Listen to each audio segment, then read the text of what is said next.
When I was 7 years old and my sister was just 5 years old, we were playing on top of a bunk bed. I was 2 years older than my sister at the time. I mean, I'm 2 years older than her now, but at the time that meant she had to do everything that I wanted to do, and I wanted to play war. So we were up on top of our bunk beds, and on one side of the bunk bed I had put out all my G.I. Joe soldiers and weaponry, and on the other side were all my sister's Milos and ponies and ready for a cavalry charge. There are differing accounts of what actually happened that afternoon, but since my sister is not here with us today, let me tell you the true story, which is my sister is a little bit on the clumsy side, and somehow, without any help or push from her older brother at all, suddenly Amy disappeared off of the top of the bunk bed and landed with us crash on the floor. And I nervously peered over the side of the bed to see what had befallen my fallen sister, and saw that she had landed painfully on her hands and knees on all fours on the ground. I was nervous because my parents had charged me with making sure that my sister and I played as safely and as quietly as possible. And seeing as how I had accidentally broken Amy's arm just 1 week before,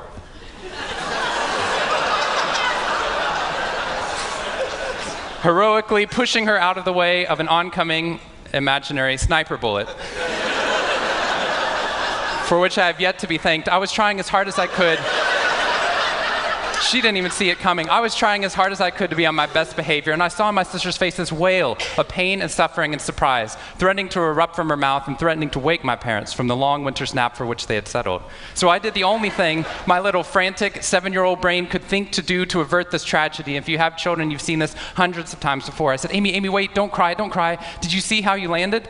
No human lands on all fours like that. Amy, I think this means you're a unicorn. Now that was cheating, because there's nothing in the world my sister would want more than not to be Amy the hurt 5-year-old little sister, but Amy the special unicorn. Of course, this was an option that was open to her brain at no point in the past, and you could see on my poor, manipulated sister's face conflict, as her little brain attempted to devote resources to feeling the pain and suffering surprise she just experienced, or contemplating her newfound identity as a unicorn. And the latter won out. Instead of crying, instead of ceasing our play, instead of waking my parents with all the negative consequences that would have ensued for me, instead, a smile spread across her face, and she scrambled right back up onto the bunk bed with all the grace of a baby unicorn. With one broken leg.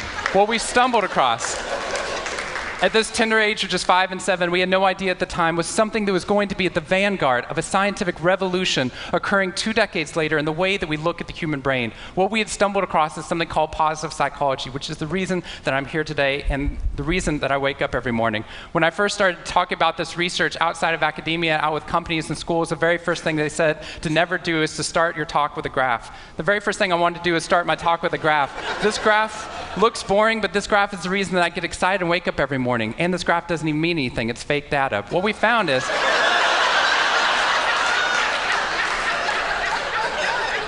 if I got this data back studying you here in the room, I would be thrilled, because there's very clearly a trend that's going on there, and that means that I can get published, which is all that really matters. The fact that there's one weird red dot that's up above the curve, there's one weird in the room, you know who you are, I saw you earlier. That's no problem. That's no problem, as most of you know, because I can just delete that dot. I can delete that dot because that's clearly a measurement error, and we know that's a measurement error because it's messing up my data. So one of the very first things that we teach people in economics and statistics and business and psychology courses is how, in a statistically valid way, do we eliminate the weirdos? How do we eliminate the outliers? So that we can find the line of best fit, which is fantastic if I'm trying to find out how many Advil the average person should be taking, too. But if I'm interested in potential, if I'm interested in your potential, or for happiness, or productivity, or energy, or creativity, what we're doing is we're creating the cult of the average with science. If I ask a question like, how fast can a child learn how to read in a classroom? Scientists change the answer to, how fast does the average child learn how to read in that classroom? And then we tailor the class right towards the average. Now, if you fall below the average on this curve, then psychologists get thrilled, because that means you're either depressed, or you have a disorder, or hopefully both. We're hoping for both, because our business model is if you come into a therapy session with one problem, we want to make sure you leave knowing you have 10. So you'll keep coming back over and over again. We'll go back into your childhood if necessary, but eventually what we want to do is to make you normal again. But normal is merely average. And what I posit, and what positive psychology posits, is that if we study what is merely average, we will remain merely average. That instead of deleting those positive outliers, what I intentionally do is come into a population like this one and says, why?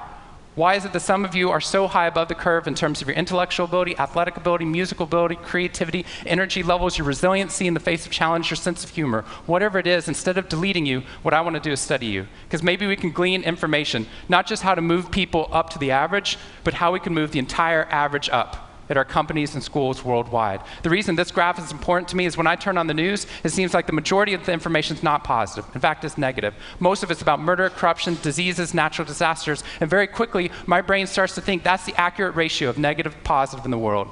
What that's doing is creating something called the medical school syndrome, which if you know people who have been to medical school during the first year of medical training, as you read through a list of all the symptoms and diseases that could happen, suddenly you realize you have all of them.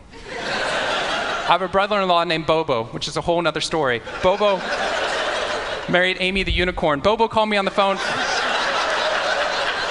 from Yale Medical School. And Bobo said, "Shawn, I have leprosy."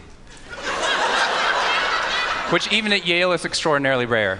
But I had no idea how to console poor Bobo because he had just gotten over an entire week of menopause. See, what we're finding is it's not necessarily the reality that shapes us, but the lens through which your brain views the world that shapes your reality. And if we can change the lens, not only can we change your happiness, we can change every single educational and business outcome at the same time. When I applied to Harvard, I applied on a dare. I didn't expect to get in, and my family had no money for college. When I got a military scholarship 2 weeks later, they allowed me to go. Suddenly, something that wasn't even a possibility became a reality. When I went there, I assumed everyone else would see it as a privilege as well, that they'd be excited to be there. Even if you're in a classroom full of people smarter than you, you'd be happy just to be in that classroom, which is what I felt. But what I found there is while some people experienced that, when I graduated after my 4 years and then spent the next 8 years living in the dorms with the students, Harvard asked me to. Wasn't that guy. But what happened? I was an officer of Harvard to counsel students through the difficult 4 years, and what I found in my research and my teaching is that these students, no matter how happy they were with their original success of getting into the school, 2 weeks later their brains were focused not on the privilege of being there, nor on their philosophy or their physics. Their brain was focused on the competition, the workload, the hassles, the stresses, the complaints. When I first went in there, I walked into the freshman dining hall, which is where my friends from Waco, Texas, which is where I grew up, I know some of you have heard of it. When they come to visit me, they look around, they say, "This freshman dining hall looks like something out of Hogwarts from the movie Harry Potter," which it does. This is Hogwarts from the movie Harry Potter, and that's Harvard. And when they see this, they say, "Shawn, why do you waste your time studying happiness at Harvard? Seriously, what does a Harvard student possibly have to be unhappy about?"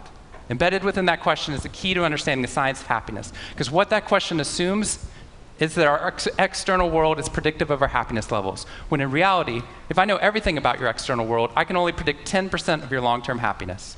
90% of your long-term happiness is predicted not by the external world, but by the way your brain processes the world. And if we change it, if we change our formula for happiness and success, what we can do is change the way that we can then affect reality. What we found is that only 25% of job successes are predicted by IQ. 75% of job successes are predicted by your optimism levels, your social support, and your ability to see stress as a challenge instead of as a threat.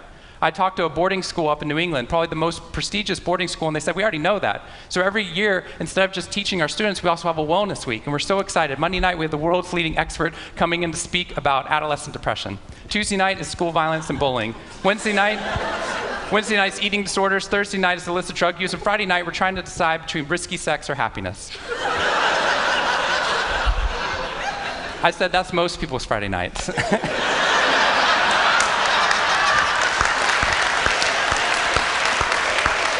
Which I'm glad you liked, but they did not like that at all. Silence on the phone. And into the silence, I said, "I'd be happy to speak at your school, but just so you know, that's not a wellness week, that's a sickness week." What you've done is you've outlined all the negative things that can happen, but not talked about the positive. The absence of disease is not health. Here's how we get to health. We need to reverse the formula for happiness and success. In the past 3 years, I've traveled to 45 different countries, working with schools and companies in the midst of an economic downturn. And what I found is that most companies and schools follow a formula for success, which is this: if I work harder, I'll be more successful. And if I'm more successful, then I'll be happier. That undergirds most of our parenting styles, our managing styles, the way that we motivate our behavior. And the problem is, it's scientifically broken and backwards for 2 reasons. First, every time your brain has a success, you just change the goalpost of what success looked like. You got good grades, now you have to get better grades. You got into a good school, now you have to get a better school. You got a good job, now you have to get a better job. You hit your sales target, we're going to change your sales target. And if happiness is on the opposite side of success, your brain never gets there. What we've done is we've pushed happiness over the cognitive horizon as a society. And that's because we think we have to be successful, then we'll be happier.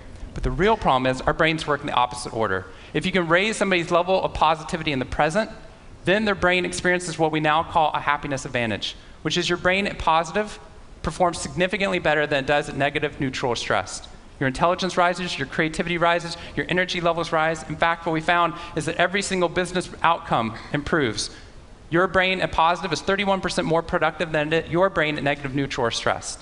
You're 37% better at sales. Doctors are 19% faster, more accurate at coming up with the correct diagnosis when positive instead of negative, neutral, or stressed, which means we can reverse the formula. If we can find a way of becoming positive in the present, then our brains work even more successfully as we're able to work harder, faster, and more intelligently. What we need to be able to do is to reverse this formula so we can start to see what our brains are actually capable of. Because dopamine, which floods into your system when you're positive, has two functions.